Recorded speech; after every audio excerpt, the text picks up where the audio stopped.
কেউ ফিরলেন জীবনের প্রথম সংসারের স্মৃতিতে, কেউ আনছেন নতুন সিনেমা, আবার কেউ জনপ্রিয় টিভি শোতে যুক্ত করেছেন এআই প্রযুক্তি। শাহরুখ খান, আমির খান ও অমিতাভ বচ্চনকে ঘিরে বলিউডের 3 আলোচিত খবর নিয়ে আমাদের আজকের আয়োজন। Hi Vogue, this is Gauri Khan. Welcome to my Delhi home. Come on in. Shahrukh খানের জীবনের সবচেয়ে স্মৃতিবিজড়িত বাড়িগুলোর একটি রয়েছে দিল্লিতে। বিয়ের পর স্ত্রী গৌরী খানকে নিয়ে এই বাড়িতে প্রথম সংসার শুরু করেছিলেন তিনি। সম্প্রতি দক্ষিণ দিল্লির পঞ্চশীল পার্ক এলাকার সেই বাড়িতে দ্বিতীয় ও তৃতীয় তলা প্রায় 37 কোটি রুপিতে কিনেছেন Shahrukh. Deal back then, a glass of Coke, a sandwich. এর আগে বাড়িটির বেসমেন্ট ও প্রথম তলার মালিক ছিলেন তিনি। নতুন এই মালিকানার পর পুরো বাড়িটির একক মালিক এখন শাহরুখ খান।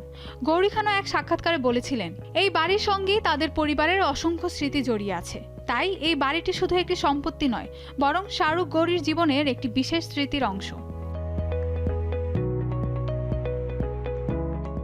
অন্যদিকে নতুন একটি স্পোর্টস ড্রামা নিয়ে আসছেন আমির খান। লাল কারা নামের এই সিনেমার গল্প আবর্তিত হবে 1952 সালের ভারত পাকিস্তানের ঐতিহাসিক টেস্ট ক্রিকেট সিরিজকে ঘিরে। এটি কোনো বায়োপিক নয়, বরং ক্রিকেটকে কেন্দ্র করে প্রতিদ্বন্দ্বিতা, বন্ধুত্ব, দেশভাগ এবং জাতীয়তাবোধের গল্প তুলে ধরবে। সিনেমাটির চিত্রনাট্য লিখেছেন পীয়ূষ গুপ্ত এবং নীরজ সিং। দীর্ঘ 25 বছর পর লাগানের পরিচালক আশুতোষের সঙ্গে আবারও কাজ করতে যাচ্ছেন আমির খান। ক্রিকেটের পটভূমিতে নির্মিত এই সিনেমা নিয়ে ইতিমধ্যে দর্শকদের মধ্যে বেশ আগ্রহ তৈরি হয়েছে। এছাড়া অমিতাভ বচ্চনের জনপ্রিয় কুইজ শো কৌন বানেগা করোড়পতি এবার পা রাখছে এআই এর নতুন যুগে।